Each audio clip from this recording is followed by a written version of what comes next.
Komið sæl og blessuð og velkomin í beina útsendingu hér við Rauðaborðið á Samstöðinni í þátt sem við köllum Vikuskamt. Vikuskammtur umræða í beinni útsendingu fréttir liðinnar viku, vikunar sem að líða, tíðaranda og svona annað sem hefur á dagana drifið. Og það verður ekki sagt annað en að það sé nóg að spjalla Það ekki eftir neina að bíða, ég ætla að kynna 2 fyrstu gesti þáttarins vegna þess að það eru bara búin að skila sér í hús 2 af 4. Verið þið velkomnar stöllur, Kristín Erna Arnardóttir, kvikmyndagerðarkona ásamt öðru, velkomin hér í fréttaspjallið og Lenja Rún, lögfræðingur og frambjóðandi. Kona sem að margir hefðu viljað sjá bara sem þingmann inn á Alþingi. Já. Það gleymist. Það fór eins og það fór. Já, maður jafnar sig. Já, og það koma nýja kosningar. Já, við sjáum til. En verðum við ekki að þau sem eru ókomin eru sem sagt Snorri Ásmundsson, myndlistarmaður og formannsframbjóðandi í Sjálfstæðisflokknum og Hygg Karl Héðinn Kristjánsson sem þekktur fyrir að vera sósíalisti. Það var svona, ef þau hefðu bæði verið komin þá ætlaði ég að hefja þáttinn á umræðum það sem að gerast í borginni. En við kannski bíðum aðeins og sjáum aðeins til hvort við fáum þau að borðinu. Þetta var mér finnst eins og að það voru svo margar furðufréttir í þessari viku. Skemmtifréttir. Eitt var það að rúta keyrði yfir grasið skemmtist, rútan var fjarlægð og Vísir hlóði í beina útsendingu. Og eins og Atli Þór Fandal skrifar, segir svo að fjölmiðlarnir sinni ekki samfélaginu. Alveg rosalega fyndið. Svo var það náttúrulega tappamálið inn á Alþingi, sú umræða sem við kannski náum og spjalla eitthvað og svo kemur þessi hrútspungafíla í hádegismóum. Þetta eru svona, þú veist, þessir skrýtnu frasar sem og svona alls konar myndlíkingar og stemningar sem skullu á okkur. Já, bara svo við byrjum á þessu, var þetta gakt í bæinn, Snorri minn, komdu, það ekki eftir neina að bíða. Okkur hér að bætast liðsauki. Það fyrirnefndur Snorri Ásmundsson, myndlistarmaður og formannsframbjóðandi í Sjálfstæðisflokknum og þá er svona kattasmölin, hún langt komin núna. En velkomin að Rauðaborðinu, Snorri. Já, takk. Ég var að nefna það að þetta var svona furðufréttavika að vissu leyti, það var margt skondið sem gerðist. Já, einmitt. En og þar á meðal þessi frasi sem að hrútspungafíla í hádegismóunum. Eigum að byrja á að ræða það aðeins svona hvort Inga Sæland að gera allt rétt eða allt vitlaust. Hvað finnst ykkur svona þessa stemningu í samfélaginu að það eru ýmsir að reyna að veita henni eitthvað aðhald, hún náttúrulega í ríkisstjórn og svona, en tilsvörin verða nú ofta ekkert málefnileg. Það vegna þess að hún að sæta árásum og einelti eða hvað í gangi? Ef við byrjum á þér kannski. Tja, ég alveg búin að vera að hugsa þetta mikið, bara frá því að Inga Sæland settist við ríkisstjórnarborðið, þá líður mér eins og það sé verið að herja rosalega mikið á hana. Það ekki? Samt burt sér frá því, þá hefur hún alveg misstigið sig, en einhver staðar þarf fólk að byrja í þessari ráðamennsku sem að felst í því að vera ráðherra. Ég meina, við erum held ég svo vön því að hafa Sjálfstæðisflokkinn og Framsóknarflokkinn við stjórnvölinn að við höfum gleymt því að fólk sem nýbyrjað í pólitík svona nýbyrjað að gegna einhverja ákveðinu stöðu í pólitík misstígur sig. Svo held ég að þetta sé líka blanda af svona smá tilætlansemi af hálfu Sjálfstæðisflokksins að Inga Sæland sé í ríkisstjórn en ekki þeir eða þau. Ég held sé alls konar svona litlir hlutir og svo ég líka bara að velta því fyrir mér hvort að markmiðið sé að fella stjórnina sem að, örugglega hjá stjórnarandstöðunni og ákveðinu fólki finnst Inga Sæland vera svona þessi veiki hlakkur í þessari ríkisstjórn sem ég svo sem ekkert sammála. Ég svona, síðan langar mér líka bara að segja þetta augljósa, það er auðveldra að herja á konur heldur en karlmenn í pólitík sérstaklega. Þetta er svona mín nokkur sent til að byrja með. Já, og sko hún þarf að taka pusið úr hádegismóunum. Náttúrulega bara, við getum talað herferðir sem Morgunblaðið hefur keyrt á til dæmis í styrkjamálinu, þetta allt of margar fréttir. Já. Þetta allt of mikil ákæfi til að þetta sé svona eðlileg blaðamennska. Og svo ekki síst sér maður það eins og þú nefnir að innan Alþingis þá er svona í fyrirspurnatímum og svo leiðist það áalega að djöflast á henni. Einmitt, hvað voru þetta? Óundirbúnar fyrirspurnir í gær. Já. 5 af þessum 6 fyrirspurnum beindust bara Ingu Sæland. Já, og allt í góð með það. Ég skil alveg stundum þá er einhver einn ráðherra rosalega mikið í sviðsljósinu og maður vill fá að spyrja hana, en það var svona eiginlega það sama. Bara aftur og aftur. Svo finnst mér líka bara svolítið skrítið að stjórnarandstaðan sé ekki að samræma sína fyrirspurnir. Þegar ég satt inn á þingi og það voru óundirbúnar fyrirspurnir, þá var það stundum, þegar var eitthvað svona augljóst mál, spurðu við hina flokkana, já, þú veist, hvaða vinkil ætli þið að taka á þetta? Þannig við værum ekki að taka sama vinkil. En líkingamálið hennar, samanber hrúta, punga, stæku fíluna í hádegismóum og svona, þetta bara hressilegt? Hressilegt og ekki hressilegt, ég myndi kannski ekki orða þetta svona, það samt ákveðin stemming í gangi í hádegismóum, gagnvart henni, sérstaklega. Svo sé maður líka bara fréttirnar sem eru á MBL og nú ég ekkert að setja út á blaðamennsku blaðamannana hjá MBL, en eitt svoleiðist, þau skrifa fréttir og fjórðavaldi og allt það, en til dæmis á þingsetningunni það var bara verið að skrifa fréttir um blússuna sem að Kristrún var í. Já. Það alltaf verið einhvern veginn svona að lítillækka þessar konur í þessar ríkisstjórn, finnst mér, og ég skilða alveg að þetta ekki þeirra ríkisstjórn beint, en það má alveg gera þetta málefnalega líka. Það alveg hægt að gera þetta málefnalega. Það þarf ekki alltaf að fara svona lágt fyrir neðan beltið. Einmitt. Við erum með nýjan forsætisráðherra. Hvort berum við meiri virðingu fyrir henni ef hún í 300.000 króna kjól eða 50.000 króna kjól? Því að Moggin alltaf að segja okkur hvað flíkur Kristrúnar Frostadóttur kosta. Skiptir engu máli. Nei, það skiptir engu máli. Sko, ég blaðamennskan á Mogganum og mbl.is ætla ekki að segja neitt um það. Okay. En það eru bara 2 herferðir í gangi þarna. Moggin ekki fjölmiðill að mínu mati. Moggin bara áróðursnepill sem að bara, já, hann bara verkfæri Sjálfstæðisflokksins. Og núna eru 2 herferðir í gangi. Önnur gegn Ingu og þeir ætla að sprengja stjórnina láta Ingu vera völda því, einhvern veginn í ósköpunum og hamast í þessu styrkjamáli og svona, þetta náttúrulega bara fáránlegt. Löngu búið að afgreida mál. Já. Og svo hitt, það upprýn og þar ætlar að koma höggi á og gera búið til alls konar efasemdir RÚV. Já. Það þessi skipstjóri þarna og það mál allt saman sem líka búið og afgreitt. Já. En þeir hamast í þessu á hverjum einasta degi og þetta hefur engan annan tilgang heldur en pólitískan fyrir Sjálfstæðisflokkinn. Það mín skoðun. Já. Þannig að þér finnst að við höfum séð væga sagt betri daga hjá þessu stóra dagblæði sem fyrrum var nefnilega fréttablað allra þjóðarinnar, því að hvað sem að maður getur sagt fjölmiðla á Íslandi, þá var einu sinni svo tíð að fyrir utan pólitíkina sem alltaf hefur verið einhver hluti Moggans, þá var þetta fréttablað allra þjóðarinnar. Þér líður eins og það sé bara ég man ekki þá eftir þeim tíma reyndar. Manst ekki eftir þeim tíma? Nei, hann held í aðeins fyrir okkar tíð. Já. En þetta það sem á les. Já, jú, reyndar, ég menna, þú veist, en bara svona svo konan sagði, maður getur ekki svona drepist á þess að Moggi komið við sögu. Nei. Og 50 dögum og þá eru alla tilkynningar alla þá sem að, þú veist, getur ekki einhvern veginn fundið annan vettvang fyrir til þess að láta vita hverjir eru farnir í betri heima. Snorri, þú ert frambjóðandi. Já. Og það styttist í landsfund. Já, það bara rétt rúm vika.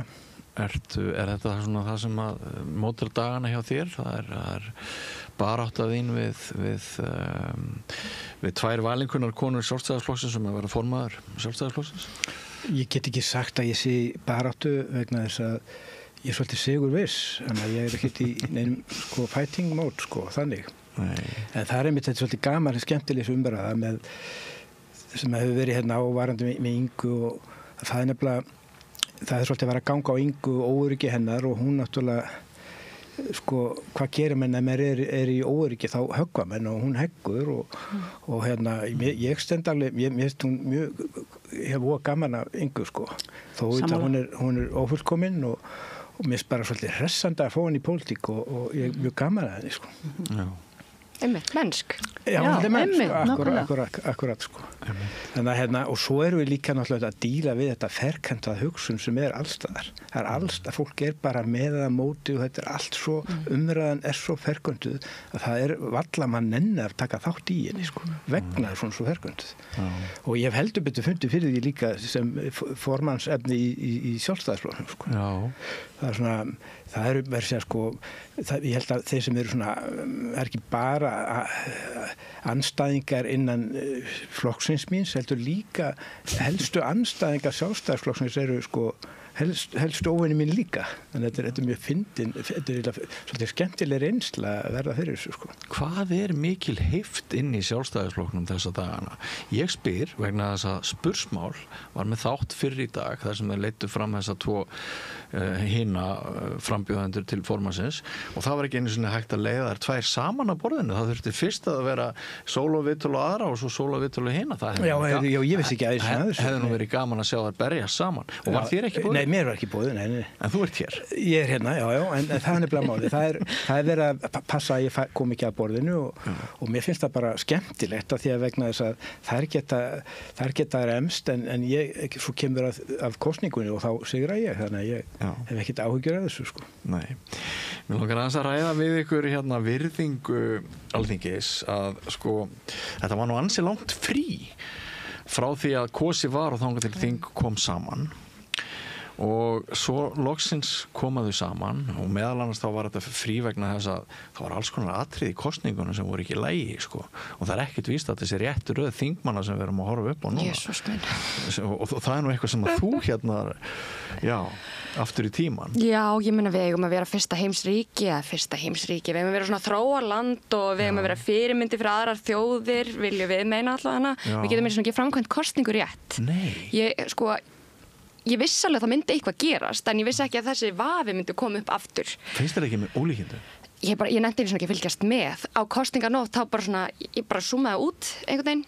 Og má ég rifja upp fyrir hlustendum áhorfendum að þú varst, það stemdi í að þú yrðir hvað yngsti þingmaður sögunar fyrir 3-4 árum?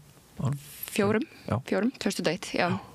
Já, þetta voru góði nýr tímar þar sem að ég var þingmaður. Já, og síðan kemur þetta hérna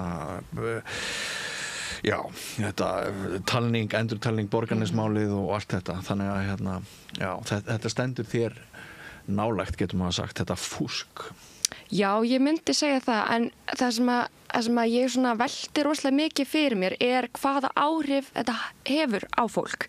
Af því að eftir að þetta gerðist árið 2001, þessi endurtalning sem að var síðan ólögmæt, þá byrjaði ég að missa trú á Alþingi, ég byrjaði að missa traust til Alþingis og til lýðræðisins á Íslandi, síðan kemur þetta aftur upp og ég velti fyrir mér, er það kannski líka svona ástæðan á bakvið það að fólk var að kjósa rosalega mikið taktíst núna? Taktíst núna í alþingiskosningunum og taktíst líka í forsetakosningunum síðast, út af því að þeim er í raun alveg sama og þau hafa ekki það mikla trú á því að atkvæði sem að þau raunverulega vilja skili sér á réttan stað. Muni hafa einhver áhrif þannig. Þannig að það er alltaf svona fylgja sér á bakvið þessa stóri fiska sem að er annarkvort út af því að þessi stóri fiskur er líklegri til þess að segra einhvern sem að fólk vil almennt ekki sjá í til dæmis ríkisstjórn eða út af því að annað fólk er að segja að gera það. Já. Og svo loksins þegar þingmennirnir koma saman, það eru skipaðar nefndir og það átti kannski eitthvað að rannsaka og sumir héldu að yrði endurtalning allavega eða eitthvað í Suðvesturkjördæmi en allt kemur fyrir ekki og loksins þegar þingi kemur saman þá verðum við vitni að því eins og í gær sko að hérna umræða einhverja plasttappa áfasta eða ekki hún stendur bara í klukkustundum saman og hérna og af því að þetta er nýtt Alþingi og við erum öll að bíða eftir því að virðing Alþingi svona tósist aðeins upp á við. Þetta ekkert frábær byrjun, það? Nei. Þetta samt tilbreyting frá vín í búðir sem var alltaf mikilvægasta máli hér áður. Já. Ég elska þess að tappa, mér finnst þetta algjörlega snilt. Já. Maður tínur aldrei tappanum. Einmitt. Ég sá líka fyrirsagnar í gær varðandi þessu umræðu. Ég nefndi einu svona ekki að lesa alla fréttir ég svona skemaði yfir þetta. Ég hugsaði bara hversu gott að lífið þetta vera til þess að halda ræðu þetta á Alþingi, líka svona tilfinningaþrungna ræðu. Jón sem held í norðausturkjördæmi, þingmaður Sjálfstæðisflokksins, hann bara, hann fór alveg stórum orðum þetta og bara frábært að vita að hann hafi svona mikla skoðanir á töppum. Þetta reyndar alveg í takt, Sjálfstæðisflokkurinn vill ekki tala neitt sem skiptir máli. Það bara þannig. Þannig að þeir munu halda áfram að eyðileggja vinnufriðin fyrir þessari ríkisstjórninni sem þau mögulega geta. En það mun breytast þegar ég orðinn formaður. Það alltaf vákvæm að binda mikla vonir. Mikil press á þínum herðum, Snorri. En Laufey tæknimaður, ertu til í að sýna okkur kannski mynd á skjánum sem að veltir upp kómískri hlið á þessu tappamáli? Já, einmitt. Sjáu þið þarna? Já. 2022 lífið eins og því lýst á þessari mynd. Það frekar þægilegt, en svo verður það svona snúið þarna 2024.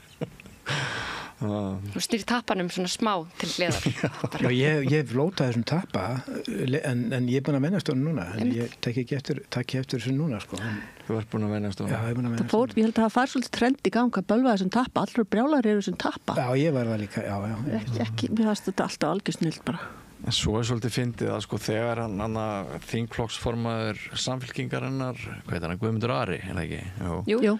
Að þegar hann fer að saka Sjálfstæðismennum málþóf í þessu máli að þeir séu að allir að tala um þessa plastappa sem mikil megin til þess að þessi geta koma öðru þjóðþrifamáli á þá kemur þingmaður upp og sussar á hann og tekur sérstaklega fram að hann sé nýr þingmaður fyrir nýjan þingmann að vera að tala um að við sem að beita málþófi.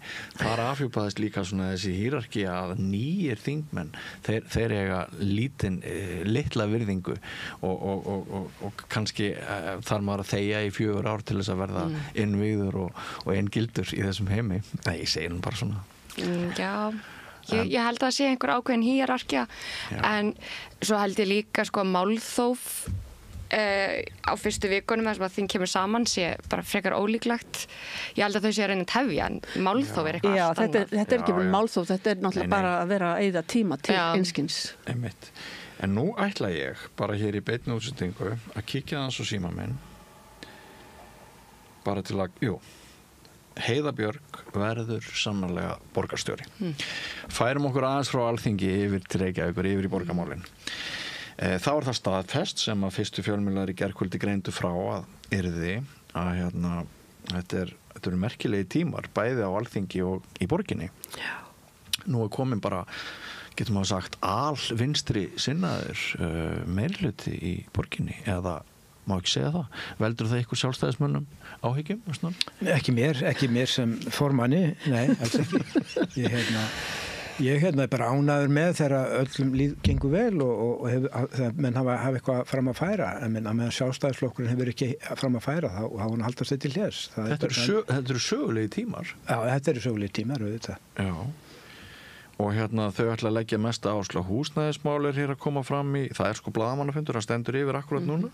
Þannig að þetta er svona, þetta er forvitnilegt að sjá hvernig þessu vindur fram. Má segja það að Einar fyrrverandi borgarstjóri hafi framið valdarán á sjálfum sér? Ég held að þetta hafi bara, hann hafi ekki séð þetta fyrir, sko. Ég held að hann hafi bara gert ráð fyrir hinn mynd. Það er kannski vegna Ingu Sæland. Hún var fyrsta. Já.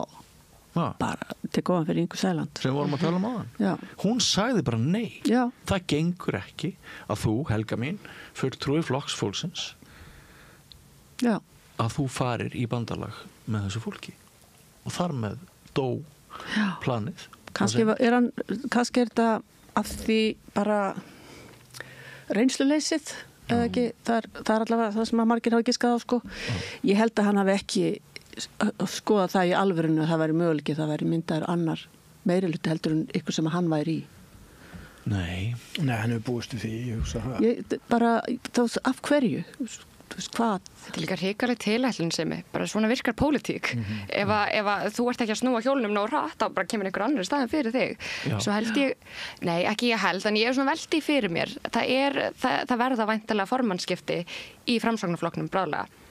Svona hvort þetta muni hafa einhver áhrif á ef hann ætlaði að bjóða sig fram í einhverja stöðu í Framsókn. Hvort sem það er varaformaður eða formaður, ég veit ekki. Þetta var svo mikil þrumár heiðskýru lofti þegar hann sleit þessu meirihluta í borginni út af flugvellinum. Þetta er fyrirsláttur. Það hafa alltaf verið deilur flugvellin. Það er bara, vill maður slíta meirihluta samstarfi út af því? Þegar þú ert þegar borgarstjórnarflokkurinn og meira þess að bara flokkurinn í heild hjá Framsóknarflokknum er að lækka í skoðanakönnunum. Sigur Ingi kom heldur ekkert mjög sterkur frá þessum máli því að allt og snemma blandaði hann sér í þetta og talaði eins og það væri bara klappað og klárt og þetta var mjög klaufalegt. En dveljum ekki lengur við það. Nú er það þá þessi nýji veruleiki að við erum með nýjan meirihluta, við erum með 15 mánaða tíma fram að kosningum eitthvað sluðis. Við erum með hana Heiðu sem borgar stýru. Hver eru viðbrögð ykkar við því? Kannski bara byrjum á þér. Mér finnst það bara frábært. Hún ég þekki Heiðu ekki á neinu öðru heldur en góð, hún er dugleg og klár og fín og og hún hefur reynslu og ég fá að heyrt tala eins fallega bara fólk eins og hana. Hún í dástallagi þegar fólk hefur þetta að skona innbyggt að bera virðingu fyrir öllum, alveg sama hver það er. Og þannig að, og svo er náttúrulega eðlilegt að Samfylkingin sé stærsti flokkurinn að hann fái borgarstjórastólinn og ég bara hef mikla væntinga til hennar og tala um núna, þarna eru 2 konur og þær eru báðar mjög einbeittar í sambandi við húsnæðismál og það snertir okkur öll og ég bara mikla væntingar að það verði gert eitthvað vitrænt í þeim efnum. En þetta verður svo sem ekkert auðvelt, það er Það er aldrei auðvelt þegar þú ert að berjast við auðvald og einhverja hagsmuni, ofsalega sterka og ríka hagsmuni. Það er bara alltaf erfitt og það bara verður bara að taka því eins og það er. Ert þú Lenja þeirra skoðunar eins og hér er komið fram að Heiða sé eðlilegt val eða hefur viljað sjá Dóru Björt Pírata eða Sönnu Magdalenu sem að borgarbúar sjálfir hafa valið sem vinsalasta borgarfulltrúa og reynda þetta svolítið langvinsalust. Ég held að sé með 20% vinsaldur meðan næst er með 3-5%. Þetta hefði ég verið til í að sjá Dóru Björt sem borgarstjóra. Hún er mjög vel að þessu hlutverki komin, hefur verið í borgarstjórn í, hvað er þetta, þriðja kjörtímabilið, annað kjörtímabiliðanar og býður sér vonandi aftur fram. En samt sem aður þá held ég að það sé alveg eðlileg lending að Heiða sé borgarstjóri og ég held að hún sé bara rosalega flott í því sem hún gerir. Hún hefur verið í sveitarstjórnarmálum alveg vel og lengi og er núna líka bara komið með hann bakgrunn frá stjórn íslenskra sveitafélaga, sambandi íslenskra sveitafélaga, formaður? Já, einmitt. Þannig að, ég velti fyrir mig hvort að hún sé að fara að segja af sér þar. Það væri nú kannski eðlilegt. Já, mér þætti það svolítið skrýta gegna þessum báðum hlutverkum. En talandi Sönnu, ég er náttúrulega ekki búin að horfa á blaðamannafundin, en ég vona að Sanna fá eitthvað gott hlutverka sem að hún getur komið sínum málum að því að hún var ein í borgarstjórn og svo er núna 2. Og að vera svona lítill flokkur í borgarstjórn en einhvern veginn þá næri ein manneskja að halda þessu uppi og ímyndinu uppi. Ég held bara að við þurfum að sjá meira af Sönnu. Ég held taka undir það, mér finnst hún alveg frábær stjórnmálmaður og bara ég held hún gerir hluti af heilindum. Já, algjörlega. Það vantar í íslensk stjórnmál. Aldeilis. Snorri? Já, ég er bara samanlega, ég er í aðdáðandarhóp Sönnu og bara, ég var eiginlega vonast þess að hún er í borgarstjóri en eins og sé, mér finnst þetta kannski bara eins og það sagði, bara svolítið eðlilegt að hún er náttúrulega með mesta fylgið þarna, stærsti flokkurinn og ég þekki ekki mikið til starfina, ég held hún sé frábær líka en mér Sanna hefði einhvern veginn verið meira samfærandi, held ég. en þetta alveg ákveðið sammenningatákn. Já. Evan Karl Héðinn Kristjánsson sem ég held að yrði með okkur sósíalistinn sem vantar núna, bara auðvitað stóll ef hann væri hérna á meðal okkar, þá ætlaði ég að fá viðbröðu sósíalistana við því að Sanna hefði ekki orðið borgarstjóri vegna þess að það er svolítið spennandi að vita hvort sósíalistar, hvort þeir voru vitan til þess að það veri eðlilegt að langvinsalasti borgarfulltrúin yrði borgarstjóri eða hvort það ætti að vera einhver önnur rök en svo getur maður líka veltið fyrir sér hefði kannski verið besta því að það er svolítið mikið vantraust gagnvart þessu borgarstjórnmálunum ekki síður en gagnvart Alþingi eins og vorum að ræða áðan að það má líka spyrja sig hvort það hefði bara verið illskást þessa 15 mánuði að fá einn utanakomandi. Já, einmitt. Ég hef alveg pælt í því líka. Já. Hefur það verið gert áður? Já, það hefur verið gert áður. Já. Okay. En þú nefndir samband íslenskra sveitafélaga og hefur þá kannski aðeins að víkja úr borginni og yfir í þessa ömurlegu stöðu hérna með kennarana að klukkan 5 mínútur yfir 12 í dag þá gengu kennarar í fjölmörgum skólum bara út úr byggingunum og bara upp í bíl og keyrðu heim og það næst sem sagt ekki samkomulag eftir innanhústillögu ríkissátta sem að það kemur í ljós 1 mínútu í 12 í dag að tilboði að kennara samþykktu en ekki viðsemjendur, ekki sveitafélagin þetta var nú ekki það sem við þurftum Ég náði ekki að kynna mér hvað fólst í þessari tillögu sem að kennara samþykktu Það voru einhverja breytingar á uppsagnarákvæðum, það var eitthvað gildi virðisauka eitthvað, það er reyndar, ég hef ekki lagst alveg grundigt í það, en það var alveg ljóst að ríkissáttasemjari, þetta var svona síðasti séns fannst honum og það að kennara skildu samþykkið að það svona, já það vakti vonir, en þetta er alveg afleitt staða. Þetta byggir allt á sama grunni sem er það að við erum með hvað það er sem við virðum í vittlausri röð það er og líka þetta að þetta hefur farið í mál við kennara því að þeir eru að berast fyrir réttindum sínum hvað hugsun er þetta allir, ef ég spyr ykkur hér alveg saman hvað maður spyr, hvort tekið ég vætna barnið þitt eða bílinn hvað auðvitað barnið en Akkur ertu þá að fórna meira og minna öllum tíma sem þú hefur í það að vinna fyrir stórum og góðum bíl en ekki með barninu þínu. Við höfum ekki og við tímum ekki að borga.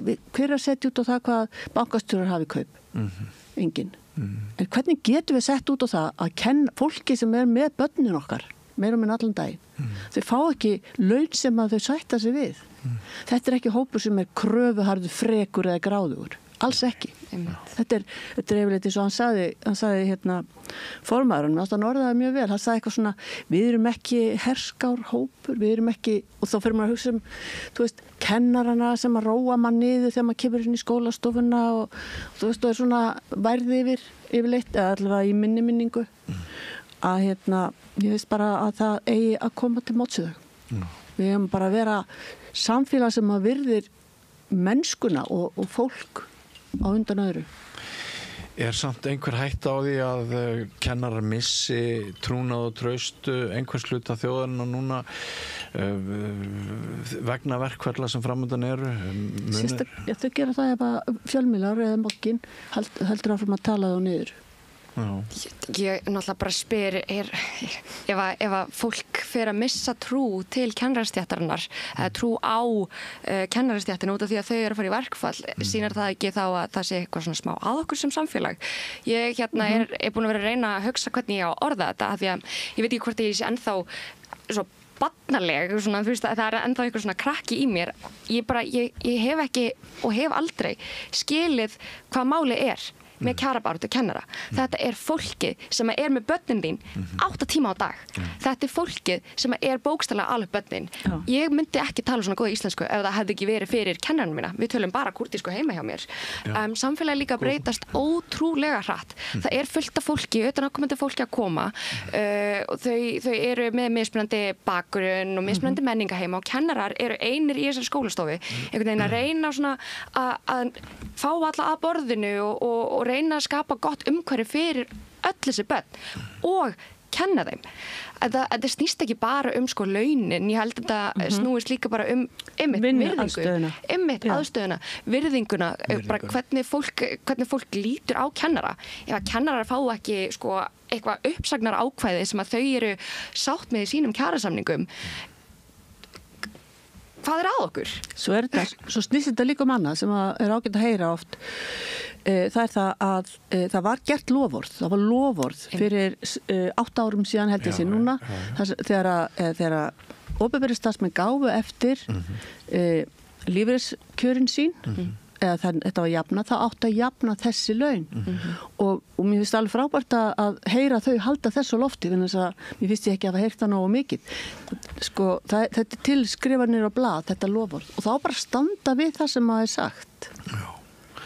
Snorri, ég stend með kennurum Já, Snorri, gildismat okkar er stór dularfullt, ekki satt? Jú, það er það, algjörlega, vegna þess að sko, núna undanfærin ár hafa verið, sko, hefur svolítið, einmitt, sjáum það nú alltaf, konan er svolítið að koma, menna það er gyðjan eða svo orka er svolítið að ná tökum og ná að heila eða á að ætti að gera það og til eins og nú er ég frambjóðandi kvenna í þessu frambóði mínu í Sjálfstæðisflokknum þó að það séu konur þá er það meira eins og kannski með svolítið hrútspunga lykt eins og hún talar en ég er miklu meira svona ég hlusta meira á þetta kvenlega og held að ég muni standa mig þar sko og ég held að konur innan Sjálfstæðisflokksins muni á endanum kjósa mig en einmitt, þetta er svo mikilvægt kennarastað, þetta er alltaf fyrir töðnar, hvað eru vanmetnir og bori lítinn virðing fyrir kennurum, vegna þess að þetta er auðvitað,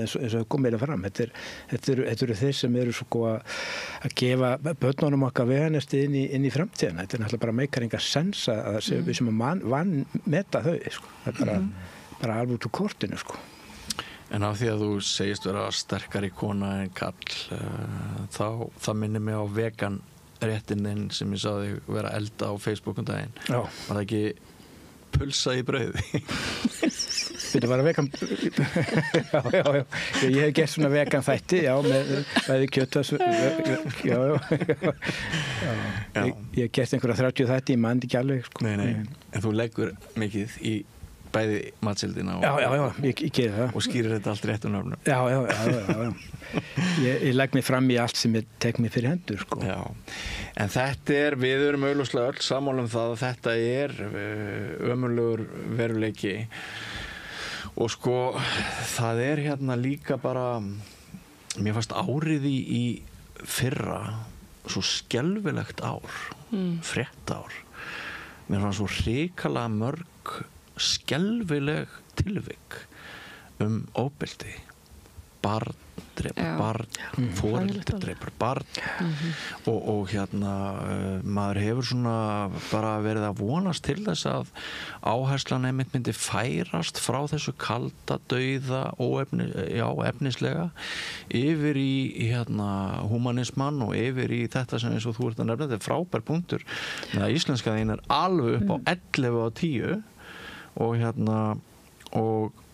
þú þakkaðir kennurunum þínu að nokkru leyti og maður svona spyr sig sko hvað þarf til að því við hefum fengið svo miklar svona viðvaranir finnst mér undanfarið það sem að reyna að beina okkur í einhverja humaníska sko fordæmin eru svo slæm bara það sem eru ráðandi sko það sem er ráðandi í umræðinu og annað þetta er bara svo Trump og allt þetta menn að búlja hvern annan í fjölmiðlum og það bara að vera að höggva og beita ofbeldi á alla kanta og andlegt ofbeldi er ekkert sko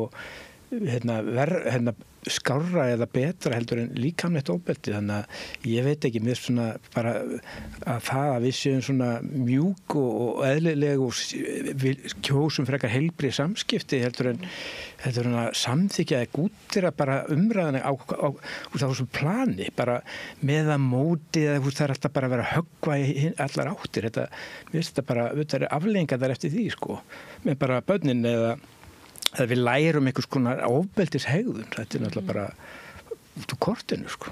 Ég held líka að fræðsla í skólum skiptir rosalega miklu máli til þess að sporna við þessari þróun sem hefur verið að eiga sér stað. Hver á sinna fræðslunu? Jú, það eru þetta kennarar sem að sinna því líka. Þetta er ótrúlega stórt hlutverk sem að kennarar gegna í samfélaginu okkar og ég held að þegar við setjum þetta í samhengi við, við fjárfestum í kennurum, það eru við líka fjárfesta í framtíðinni.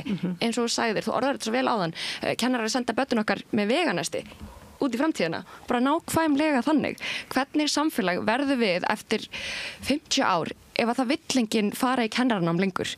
Ef það er bara eitthvað fólk að kenna börnunum okkar sem hefur engan áhuga fyrir þessu, sem vill ekki vera kennari.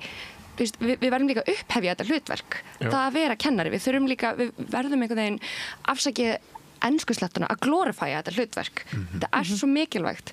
Og svo líka held ég að umræðan hafi verið svolítið ósanngjarn á því leyti að þegar hluti fara úrskeiðis í samfélaginu sem varðar börn, þá alltaf verið að benda á kennara. Það alltaf verið að benda á skólan. En náttúrulega skólinn bara að senda þig heim með eitthvað og svo á eiga foreldrarnir að halda áfram með þessa kennslu heima. Svolítið ábyrgðarleysi. Einmitt, bara eins og til dæmis ég læra að skrifa í skólanum en ég þarf að æfa mig að skrifa heima, þess vegna er ég með heimalærdóm. Bara nákvæmlega sama með fræðslu varðandi samfélagsleg málefni. Foreldrar þurfa líka að halda áfram með þetta og meira þess að bara vera sterkari í þessu heldur en kennarar. Já, bara almennt siðferði og nákvæmlega. Sko.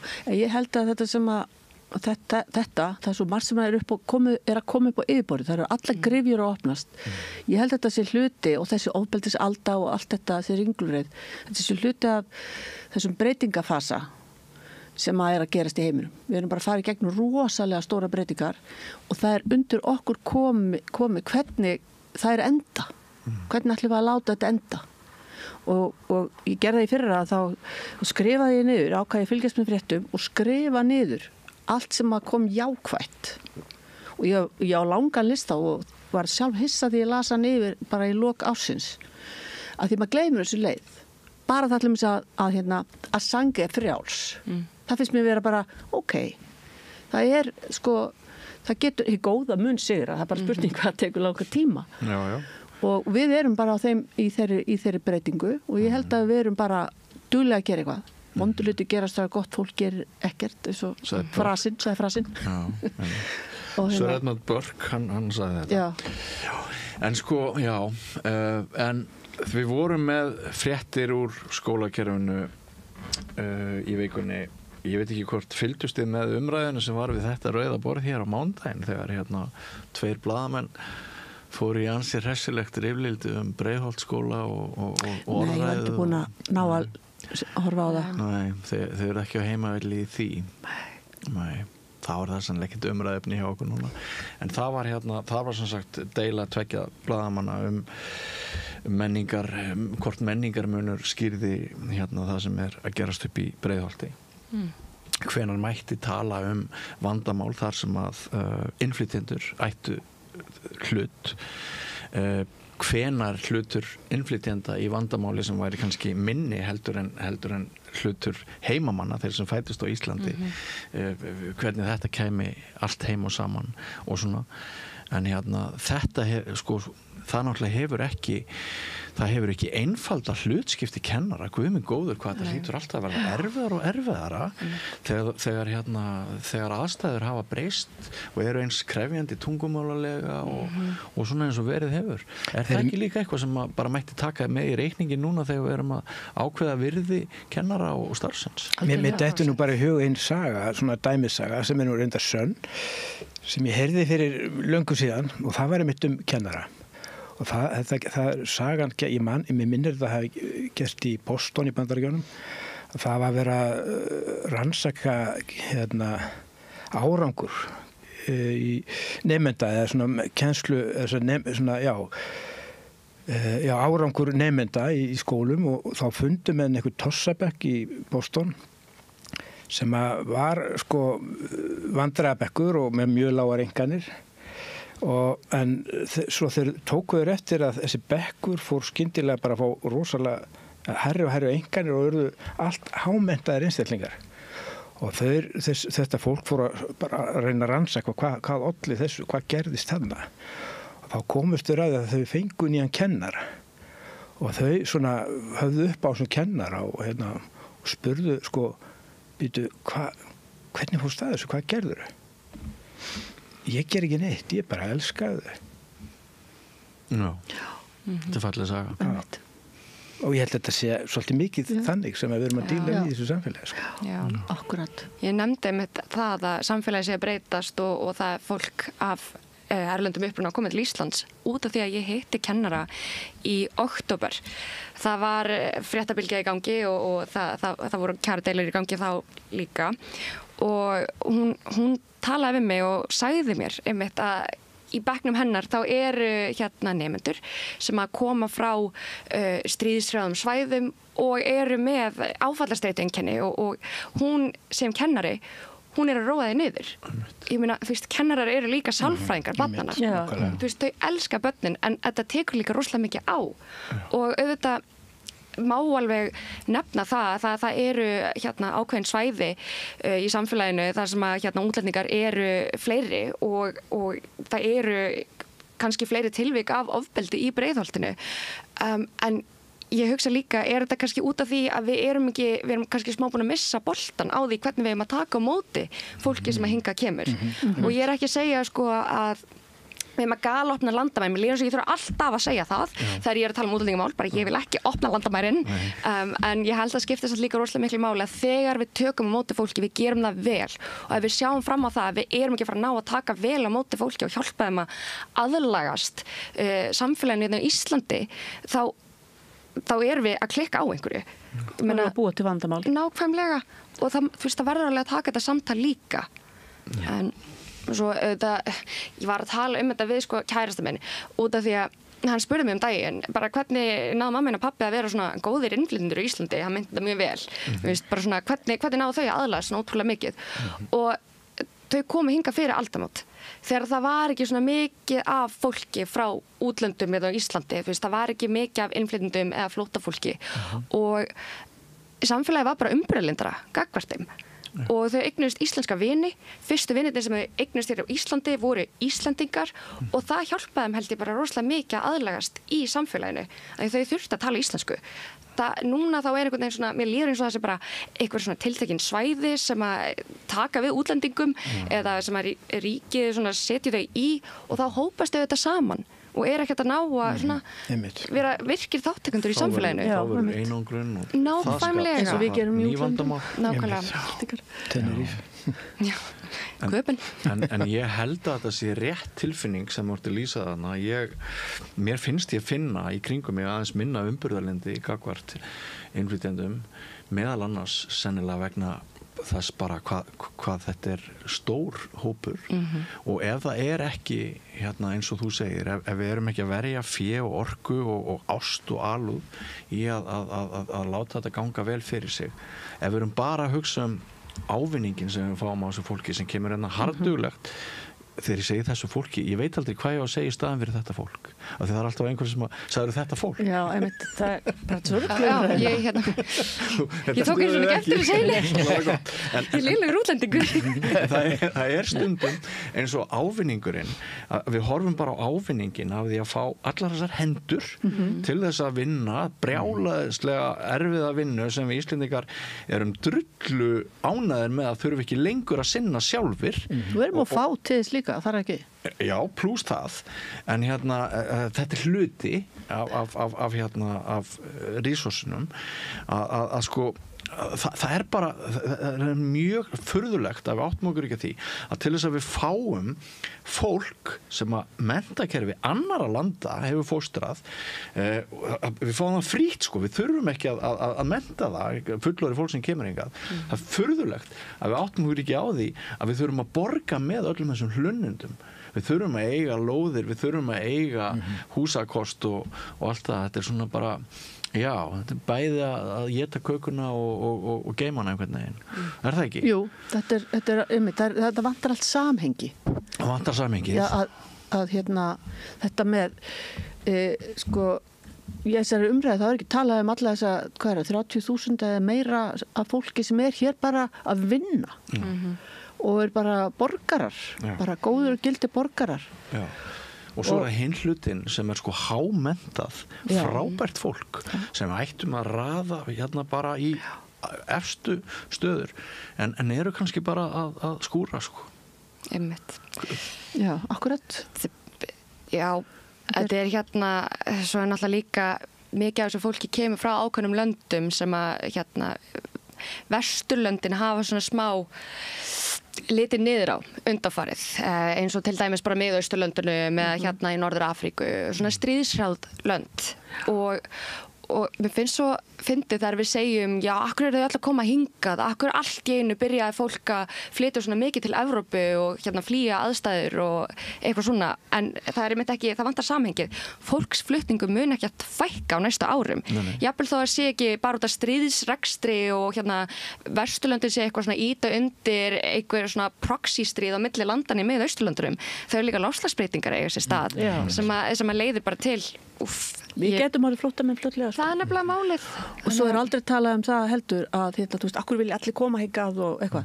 Það eru 300 eða 400 milljónir, ég veit ekki alveg hvað eru mörg 100 milljónir sem búa í Evrópu, sem að með að flytja hingað þegar þeim sýnist. Já, við erum líka flóttamenn sko, við erum komin að flóttamenn. Við erum alltaf komin að flóttamenn, já. En það er alveg rosalega stór hópur sem að má koma hingað ef honum sýnist og setja stað, en þeir gera það ekki. Mamma fékk einu sinni spurningu úr sal, hún var að tala á einhverjum viðburði og hún fékk spurningu af hverju valdur Ísland, af öllum löndum, af hverju komst til Íslands og mamma hún ólst upp í Íran-Írak-stríðinu og líka Anfal þegar Saddam Hussein framdi þjóðmorð á Kúrdum og hún svaraði bara svo ótrúlega einfaldlega, hún sagði bara já því það er enga byssur hérna á Íslandi og það var svona, þetta setti það svo í svo mikið samhengi fyrir mig, já það er svona velur fólk Ísland líka, við erum geggjað land, við hefum bara verið fegin að fólk á að koma hingað, ég er alltaf mjög fegin. Fallegt að heyra, við erum samt að dragast inn í veröld byssurnar og vopnvæðingar í hraðari og meiri mæli bara síðustu mánuði og misseri heldur en ég man eftir. Öryggisgæsla hér á Íslandi er að verða fáránlega mikil, segi ég. Bara ráðamenn, ráðherrar, alveg ótrúlega mikil peningar og svona ótta hyggja í kringum það eftir bleikt glimmer á öxlum Bjarna Ben. Og það er eins og það hefur sett bara einhverja meiri háttar aðgerð í gang. Hvað var það ráðherra? Þetta er náttúrulega valdatæki, það er að hræða. Svo er líka bara svo miklu meiri líkur að þið vera skotin eða byssu. Algjörlega. En svo er það líka, og þá langar mig kannski að fara á svolítið viðkvæmt sveiði, sko, að við erum með ný stjórnvöld og við köllum það stundum valkyrjurnar 3 og við erum svolítið bjartsýn á að það mun eitthvað breytast núna, en ég vil nú bara segja að það mér finnst það ansi herskáar þegar kemur að því að ætla Íslandi hlutverk í varnar og öryggismálum Evrópu. Mér finnst að það sé verið að mér finnst þessi vika hafa sýnt okkur hjá Þorgeiri Katrínu utanríkisráðherra þegar hún sé að var okkur við því að 20 milljarða af fé sem að hefði þá geta farið eitthvað annað, þeir séu að fara núna við sem að verða þjóða meðal þjóða, við sem að fara að dæla alveg gríðarlegum hluti þjóðarframleiðslunnar í varnar og hermál sem við Íslendingar einu sinni komust upp með, eða bara alltaf, að þurfa ekki að taka þátt í, af því við vorum unglingurinn í samfélagi fullorðinna þjóða og fengum bara valsum sem slíkir. Hvað finnst ykkur þetta? Ég meina, mér finnst bara að við eigum ekki að taka þátt í neinu sem heitir stríð. Við eigum ekki að vökva þetta. Við eigum ekki að, við erum bara út úr kortunum. Við sem eigum að heita friðsæl þjóða, við erum að fara að taka þátt í stríðum eða, mér finnst þetta bara ekki make a sense, sko.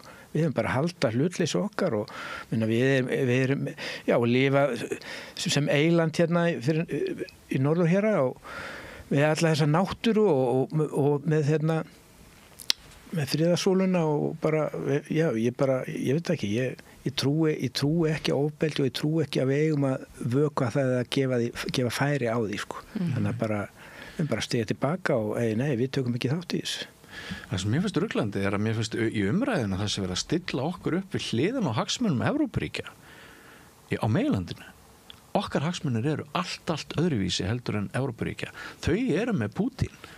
Þarna sem nágranna. Pólland er bara með Pútín hinum yfir landamærin. Við erum mjög langt frá. Við höfum haft Ameríku, Bandaríkin, til þess að halda einhvers konar lífiskildi yfir okkur. Ég minnst bara okkar staða allt önnur en þeirra Evrópuríkja sem núna eru að funda og segja við þurfum að verja miklu hærri fjárhæð til varnarmála og svo framvegis og svo sitjum við náttúrulega upp með klikkaðan Bandaríkjaforseta sem ekki til þess að einfalda málin. En ertu sammála mér í því að staða Íslands önnur en annar Evrópuríkja? Ég hef aldrei hugsað þetta svona en sko núna Finnland liggur náttúrulega í bakaranum hjá Putin líka. Þeirra hagsmunir aðra en okkar núna. Sýnist manni. Já, en ég bara sammála því að við höfum bara vera herlaus þjóð og friðelskandi þjóð og mér finnst við alveg geta verið það bara og já heldur þú að dæla einhverjum peningum í einhver vopn, þetta allt í meirum í vasana á Musk og öðrum miljardamæringum sem að bróðparturinn af þessum peningum fari ekki í vopni, þau fara í vasana. Já, sko, þetta fólki sem er að framlega vopnin. Hver er að framlega vopn? Akkur er aldrei farið í það? Ef þú værir þingmaður Pírata á Alþingi, ef ykkur hefði gengið aðeins betur, heldur að það væri ekki aðeins svona meira vakandi rödd inn á Alþingi núna gagvart ég vil bara segja þessi brjáluð stríðstemning inn í ríkisstjórninni, hvað þetta varðar að heldur þið værið ekki svona aðeins að vara við því að það held ekki mjög mikið ákall út í heimi að Íslendingar þurfi að koma að þessu borði sko. Ég held að þetta sé bara nákvæmlega línan sem að ég myndi taka sem þingmaður Pírata og síðasti þingflokkur hefði þetta líka tekið. Mér líður eins og við séum að kalla vandamálin heim til okkar. Við séum svona að opna hurðar Íslands fyrir einhverjum vandamálum með því að vera að dæla svona miklum pening í varnarbandalag sem er svo sem ekkert varnarbandalag, mér finnst það bara vera stríðsbandalag og hefur alltaf verið. Við höfum alltaf komist upp með, alveg eins og hefur verið sagt hér, við höfum alltaf komist upp með það að setja bara tiltölulega lítinn pening í þetta og við höfum líka séð þetta nákvæmlega og við höfum líka bara séð þetta á síðustu árum. Það er einhver þróun að eiga sér stað í íslensku samfélagi þar sem að vopnavæðing er að vera meiri og ég held að þetta hafi líka bara byrjað svona af alvöru þegar að það var verið að tala fyrst að rafvopnavæða lögregluna. Þá auðvitað fer af stað einhvers konar vopnakapphlaup og maður getur líka spurt sig hvað fer af stað, hvers konar kapphlaup fer af stað þegar Ísland er fyrst að byrja að taka þátt í einhverjum stríðsrekstri. Þegar við erum bara mjög opinberlega að ekki íta undir en við erum að styðja við einhvern stríðsrekstur. Erum við að fara að fá annað target á baki okkar af því að við þurfum fyrst að styrkja okkar eigin varnir. Ég meina við erum alveg með mjög lélega varnir, sérstaklega þegar að kemur að sko netöryggi og öllu þannig. Við erum á hrikalegu svæði. Þannig að ég held líka talandi sko varnir Íslendinga, Bandaríkjamenn hafa ég held að þeir eru náttúrulega fyrst og fremst að hugsa sig, þeir eru ekki að verja okkur sko, þeir eru algjörlega þeir munu halda því áfram alveg bursið frá því hvort Íslendingar eru eitthvað að opna pinguna. Það eru þeirra hagsmunir. Það er akkurat út af þessu sem að gerir okkar stöðu allt öðruvísi heldur en Evrópuríkina á meginlandinu og mér finnst að það er engin umræða um þetta. Nei, það vantar nú umræðum ansi margt líka sko. Já. En eigum við aðeins að það fer nú að líða að lokum hjá okkur, við spjörlum kannski 5 eða 10 mínútur viðbót, eigum við aðeins að fara að dvelja aðeins lengur við út í heimi og þetta er náttúrulega ótrúlega furðulegt hvernig sannleikurinn skiptir ekki lengur neinu máli þegar maður er að heyra æðsta mann heimsins tala og tjá sig, einmitt liðið sem er í kringum hann. Hvernig líður ykkur bara með alþjóðamálin núna? Mér finnst ég verið að taka allar ákvörðunir alltaf bara eitthvað, já, nei, ég ætla að gera það eftir stríð. Sko, hann verður stoppaður af. Ég trúi ekki öðru. Það er þó að sé mikil þögn og svona og hann er alltaf búin að raða sko bara glæpa fólki í kringu sig. Að það, sko, bandaríska þjóðin mun rísu. Ég bara trúi ekki öðru. Hann verður ekki lengi þarna, held ég. Ég kannski bara yfir bjartsýn. Mér líst ekki að á þetta. Ég velti líka fyrir mér hvort að Trump sé í alvörinni eins og hann virðist vera. Er hann í alvörinni, ég ætla bara að segja, er hann í alvörinni svona heimskur? Bara er hann í alvörinni svona illa gefin? Er hann bara manneskja? Þú veist, er þetta einhver taktík? Er hann að reyna að dreifa athyglinni þannig að hann geti náð að koma einhverjum breytingum í gegn, til dæmis einhverjum svona efnahagslegum breytingum í gegn á baku tjöldina án þess að það sé verið að varpa of miklu ljós á það. Þessar bara þessi þróun sem búin að eiga sér stað hvað síðasta mánuði í Bandaríkjunum eins og til dæmis bara með það að Trump hafi rekið alla starfandi fulltrúa í FBI sem að koma að rannsóknum hans. Hvernig kemst hann upp með þetta? Hvernig má þetta bara? Það bara engin lög þetta. Hann virðir ekki neitt. Hann virðir engin lög og ekki neitt. Hann bara ego. Og líka bara það að normalísera það að Elon Musk sé alltaf á öllum blaðamannafundum, ógeðslega skrítin gaur, bara hvað hann að gera þarna? Talandi heimsku. Þú veist, ég skil ekki í hvaða átt við erum að fara, af því að einu sinni þá kunnum við að meta vel mennta og málefnalegt fólk, ekki einu sinni vel mennta, bara eins lengi á þessi málefnalegur og bara með svona, að gera hluti af heilindum. Ég veit ekki hvað Trump að gera. Og ég svo hrædd það að þetta, þessi leið til þess að stjórna, hún ratið síðan í Evrópu. Mér líður eins og, sko, hluti byrja alltaf að gerast í Bandaríkjunum og svo þróast það svona og kemur hægt og rólega yfir í Evrópu og síðan endar það svona í Asíu og Afríku eftir kannski svona 20 ár. Þessi hluta, þessi sem vorum að tala áðan, það bara, við erum í breytingafasa og við þurfum einhvern veginn að sjá, sko, við þurfum að sjá allt, við þurfum að fara eins djúpt og eins hátt og hægt áður en að eitthvað nýtt kemur. Já, kannski. Snorri, þessi maður sem við erum að tala svona þetta í annað skipti sem að verður valdamesti maður heims. Já, mér finnst þetta náttúrulega, eins og ég stundum minnst á að það sko síðustu 10 ár hérna í alheimsmálunum hafa verið svo. Þetta hefur verið bara eins og í vísindaskáldsögu og mörgum vísindaskáldsögum. Það bara sem hefur gerst alveg ótrúlegt, sko. Maður náttúrulega, það trúði enginn að hann yrði fórseti upphaflega, sko. Það trúði enginn, bara nokkrum mánuðum fyrir kosningar, þetta verið næsti fórseti í Bandaríkjunum. Og svo verður hann það og svo aftur, þetta eiginlega bara með ólíkir. En ég verði eins og að segja, ég veit eiginlega ekki hvað mér á að finnast.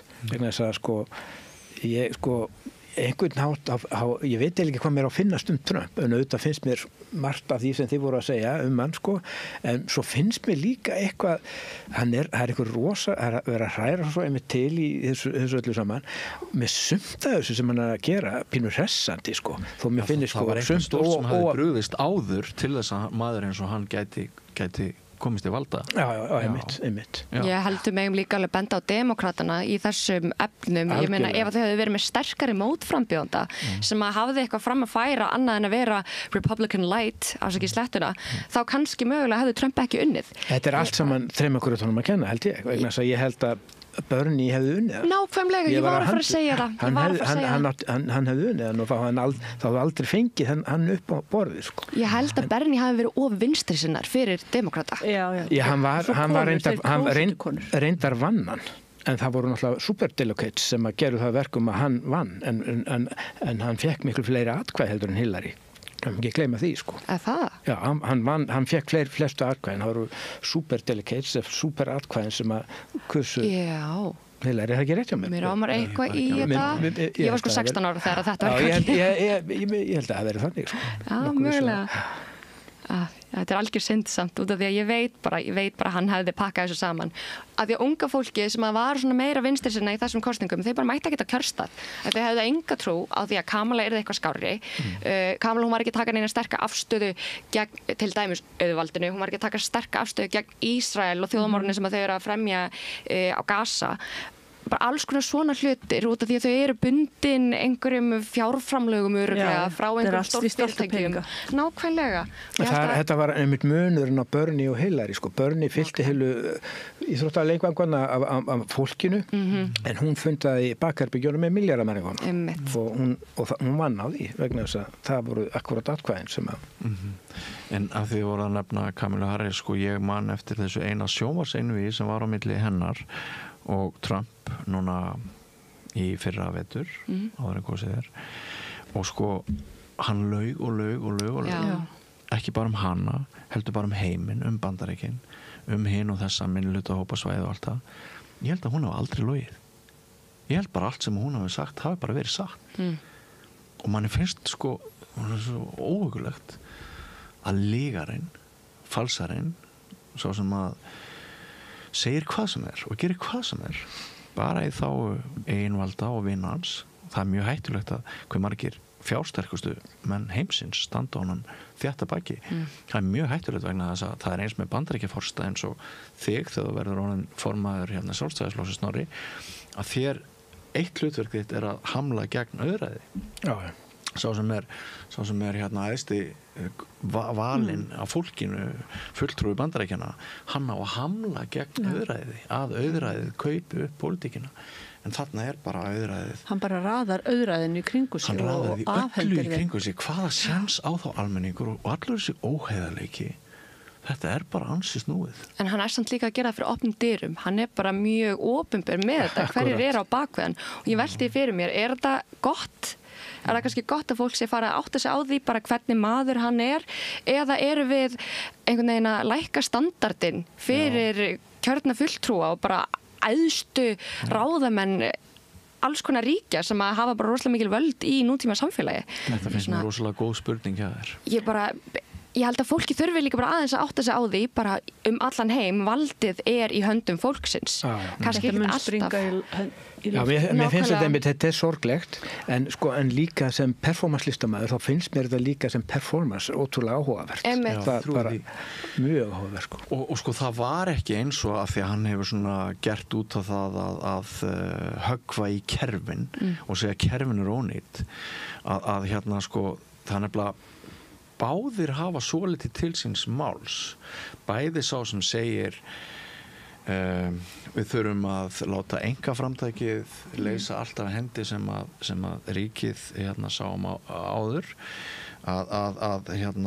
eða hinn sem alveg á hinum ástum og segir við þurfum bara meiri ríkisafskipti að það má eiginlega segja að hvort tveggja hafi brugðist hið opinbera og einkageirinn í svo óbóðslega mörgum stöðum og það liggur alveg fyrir að þeir sem eru makráðir hjá ríkinu og hjá hinu opinbera áratugum saman á þess að þeim sé veitt nægilegt aðhald, þeir geta orðið alveg jafn spiltir og jafn slæmir fyrir sín samfélag eins og þeir sem að fara offæri í einkageiranum og hann náði einhvern veginn að tala inn í þetta vantraust að það er líka hér á Íslandi það er mjög mikið vantraust gagvart ýmsu hér í opinberum stofnunum og til dæmis eftirlitsstofnanir sem að leyfa ógeðslegum fyrirtækjum risamengandi pláum að slíta hér allt upp gerfi stjórnsýsla í kringum þetta. Það var líka bara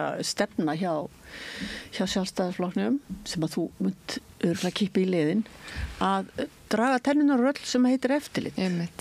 Já, en að hluta til hefur eftirliti sjálft dregið tennunar úr sjálfum sér með því að aðhafast ekki sem skildi á ögur stundum. Já, örugglega. En ég meina, bara svona til þess að taka dæmi, Samkeppniseftirlitið hóf frumkvæðisathugun á Brim fyrir 2 árum, sumarið 2023 og það var gert svo ótrúlega mikið mál úr þessu, þau bökkuðu. Bara, þú veist, ráðherrar voru farnir að skipta sér af þessu og það heldur ekki eðlilegt. Ég meina, við erum með þessi 3 völd út af ástæðu. Já. Bara það vantar akkurat þetta að vanta Pírata með þennan vinkil. Já.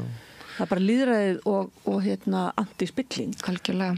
Eftirlit. Pírata. Ég eiginlega alveg viss það eru margir sem að fylgjast með okkur, hlusta á okkur og horfa á okkur sem veit ekki að þú ert mamma 2 landskunnra Pírata. Þú verður að segja okkur hverju þeir eru. Helgi Hrafn og Arndís Anna. Okay. Og ég spurði þig fyrir þáttinn, hvernig fer maður að ég ala upp svona fólk? Ég hugsaði einhvern tímann þá hugsaði ég ef ég hefði vitað þetta þegar þið voru lítil, takk og þryggja þá hef ég ekki skammaðu eins og ég gerði. Við skulum bara kveðja á ljúfum nótum. Ég ætla að spyrja ykkur hvað þið ætlaði að gera helgina, Snorri. Þú munt væntanlega bara halda áfram þinni kosningabaráttu. Jú, það er eitthvað sem ég þarf að gera. Ég er að gera kosningavídeó. Ég held að ég fari í það og já, og svo bara að hafa það gaman eins og ég geri alla helgar. Munu veganmáltíðir koma við sögupulsa með öllu í ég veit það ekki, kemur í ljós Takk að kjærlega fyrir komuna. Já, takk kjærlega, takk fyrir að bjóða mér. Takk. Og Kristín Erna Arnardóttir, hvað á að gera helgina? Vonandi bara grjónagraut með afkomendum og í hádeginu á morgun? Já. Og svo ætla ég bara að fara eitthvað út að labba Er þetta einhver fjölskyldusíður og fólk kemur saman á lögutum? Nei, það er eiginlega búið að færa við erum að reyna að færa fjölskyldusiðin til. Það var sem sagt að kvöldmáltíð er að verða hádegismáltíð, bara allir betur stemdir þá. Og eitthvað svoleiðis er hugmyndin. Já, þú reynir að nota helgarna til þess að rækta böndin. Já, kannski verður ég upp í hesthús eða eitthvað. Ertu með hesta líka? Já, maður minn er með hesta. En hvað ertu að gera með þessa bók? Ég ætlaði að bara hafa hana hérna til þess að geta sagt frá henni eða þú veist, vitnað í hana ef við færum að tala um eitthvað sem að þetta snertir. Þetta er bara mitt stóra áhugamál sem er hagfræði. Tókst mér að sneiða alveg fram hjá þínu helsta áhugamáli. Nei, við vorum að tala um fréttir í vikunar, sko. Já. En hérna, já, en það er eitthvað sem að mér finnst að þurfa að fara að tala um að nútíma hagfræði. Nútíma hagfræði. Já. Fara úr gömlum kenningum og fara að skoða nýjar. Einmitt. Það verður umræðefni í næsta þætti. Ég voru að haldur áfram komikar og það er bara gaman að fá þig. Takk fyrir mig. Og Lenja, hvernig ætlaðu þú að vera í helginni? Ég er komið með mjög ítarlegt lærdómsplan. Ég þarf að læra mjög mikið. Ég er að taka lögmannsréttindi mín. Hvað er það að segja? Já, og það fyndið, Ardís, hún samfærið mig um að taka þau. Þannig að ég bara skellti mér í þetta og þetta er dýrt námskeið, þannig að það er mjög dýrt að falla. Og ég ætla ekki að falla. Vel gert. Ég verð bara í því, takk. Það er bara lestur í kvöld og morgun og heildaginn. Já. En frábært og glæsilegt hjá þér. Takk fyrir.